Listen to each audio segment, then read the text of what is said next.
Oh, ngingwaka Buthelezi e-16, igama lami uSithembile Buthelezi. Umama kaMzamo Bongokuhle Buthelezi, ohambe ngesihluku esikhulu, abamdubulile. Kodwa ngiyacela amaphoyisa ukuthi angenzele ubulungiswa.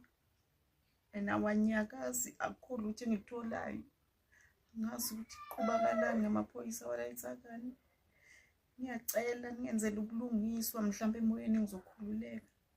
Mntanami uhambe kabuhlungu, kabuhlungu engasenawo ngisho amehlo.